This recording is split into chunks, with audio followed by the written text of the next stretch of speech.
So, when you think of PvE, you're probably thinking about just wasting 20 hours of your time killing mobs in game.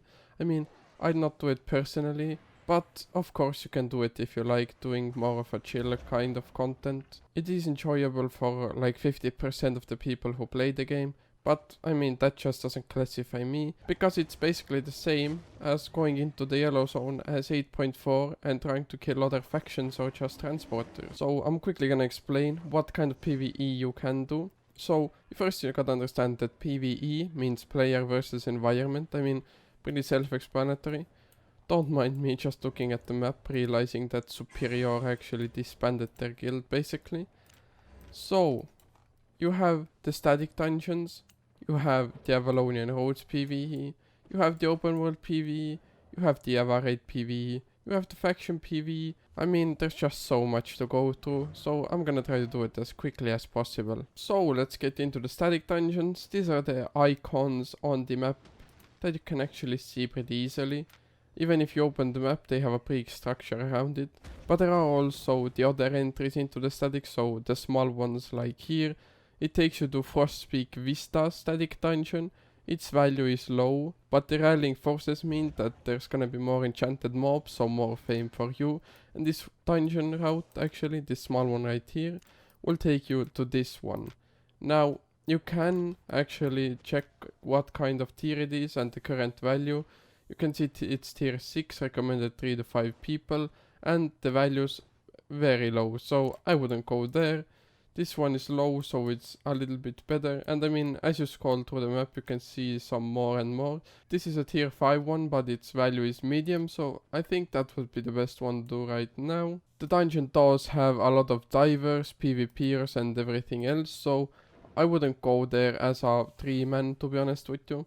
I'd take one defensive tank, one healer, I'd take one tank, one healer, one bow of Badon, one carving, one realm breaker, and just DPS. I mean, that's all you need for a PvE clear basically, but if you want to go PvP, then you gotta go with more of a dive comp. So this means either clap or brawl, which I explained in my last video what that is, so you can check that out as well. There are professional rats in the static dungeons though. Their whole goal is just to make you get aggro from the mobs, and I mean, they're just a pain in the asshole, honestly. It's like Albion creators complaining about the state of the game, but then doing nothing to work on it. I mean, it's basically the same thing. You do get like 5 to 10,000 fame per mob, depending on how many people you bring to the static, so it is pretty good. You can also kill the bosses to get extra loot. I mean, I honestly do them sometimes, but I don't do them a lot, because as I said, I don't like PvE, so that's why. Now, we're walking into the Ava Raid one. The Ava Raid is basically a map you can do, dungeon map with 20 people.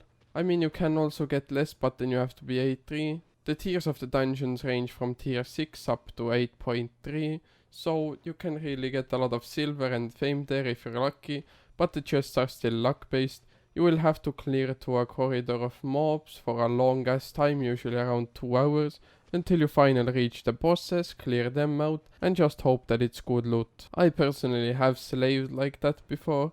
I did it for a couple of runs, but I got bored of it, so that's why I don't do them anymore. I do like to hop on for the extra fame buff, but once you do complete the dungeon, you can just go and get a fame buff for 20 people. The buff gives you an extra 10% fame bonus for killing mobs for the next week, so I think it's pretty good to do one per week if you are PvE farming. It's basically free fame, right? But not as free as you would be when you join modifiers, because we have tier 8 3 gears for CTAs, I mean, who wouldn't like that?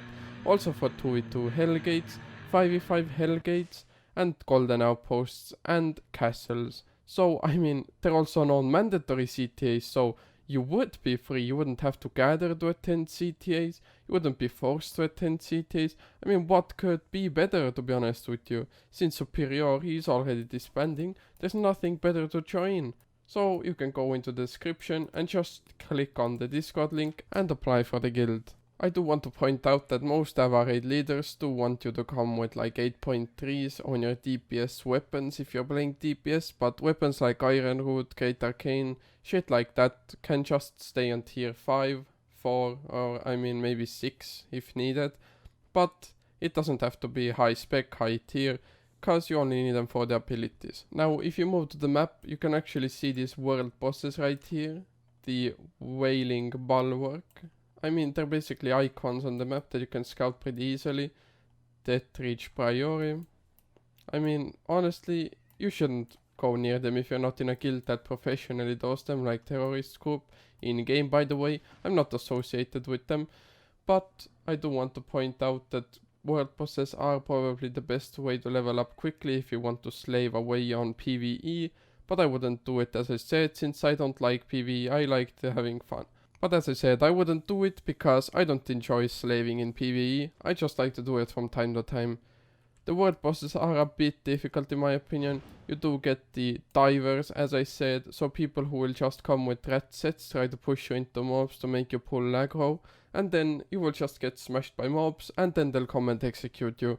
So the layout is different almost in every single dungeon, but the thing is, they still have the same things around them, because, as you see, the boss is probably in the middle right here. There might be a side boss on the back or on the side somewhere, and there are really strong mobs covering the front, back and sides of it as well. But these mobs give around 40k fame to a 10-man group each mob, so if you do it correctly, it's hell of a lot of fame. I mean, I'd do it if I had a group or a guild, but you know, modifiers isn't that cool yet, but we'll get there one day. Now you can do the faction bosses in the Royal Continent. You can actually go out with specific PvE sets just to capture all the maps and get a shit ton of points. So for example, this is a 4-star map, it's gonna be 5 stars soon. There's also a world boss here, but I wouldn't recommend doing those that have even more rats. But as I said, the outpost, once you capture them you're gonna get faction points, and with shift and F keybind you can actually go into the tab and see how many points and shit you have gotten. As you can see, I've made 22 million over time. But right now I have 7k points, and you can buy rewards from the faction commander in the city where you last flagged. I mean, it's a pretty good money making way or fame making way if you don't want to go to the black zone to actually do world bosses or static dungeons and get dove and half of the time lose your gear. But you know, I still do faction capping, honestly, I can't lie, it's pretty enjoyable in my opinion if you go with a good group. Everyone's probably been in the Avalonian roads, so I also have a guide on what that is, but if you don't know, go check it out on my channel. But now, the Avalonian roads PvE is basically doing the green solo dungeons on the map. When you see them, you get like 50,000 fame per mob if it's tier 8, I mean, honestly, who would not want that, right? But you can go with a battle axe, one-handed curse staff, a nature staff of some sorts, or I mean basically any weapon that has decent DPS and a little bit of self-sustain. So you kill those mobs and you can actually loot, and there's a smaller chance of you getting dove because the portals only have 7 charges, meaning that you can't bring a 20-man group in there, but you can do that in the static dungeons. So that's why I would do the Ava roads rather than just go to static dungeons solo. I mean, just wouldn't make sense to tell a beginner to take his 8.4 set out of the chest and go to a solo static dungeon, right? And now lastly, we have the open world mob farming. So, you have the tier 8 maps or tier 7 maps. If you run with the tier 7 or 8 maps, you can make 300 to 700k silver per hour just by killing mobs with your 4.1 or 4.2 gear set. So you make your gear set back and double it in an hour at least. So I'd say it's a pretty good method. You get like 1 million fame per hour as well, or maybe 2, depending on how fast you are and what you're using. But I do recommend going with a build you want to level up, otherwise if you're going with max specs it's kind of pointless. But be careful because there are gankers in the black zone, a shit ton of them, so you probably will get ganked somewhere. Not sure where, but you will get ganked someday, so already just have in mind that you will lose your gear set, and if you just keep that in the back of your mind, you will never actually be tilted, just like I am. After losing my 6.3 to a light crossbow in the mists. There are probably more PvE stuff that I didn't cover, just like the hardcore expeditions, just because I can't be bothered with them, they're pretty shit in my opinion. And you can also do PvE in Hellgates, but you will die and run into PvP, so that's why I didn't call it out. And as I said, expeditions, they're not good unless you are a really experienced group moving really fast with 8.3s or 8.4s, so I wouldn't recommend doing that either. Otherwise, I'll just see you later, alligator. Shine bright like a diamond. Shine bright like a diamond. Twilight and the beautiful sea, I chose to be happy. You and I, we're like diamonds in the sky. You're a shooting star, I see, a vision of ecstasy. When you hold me, I'm alive. We're like diamonds in the sky.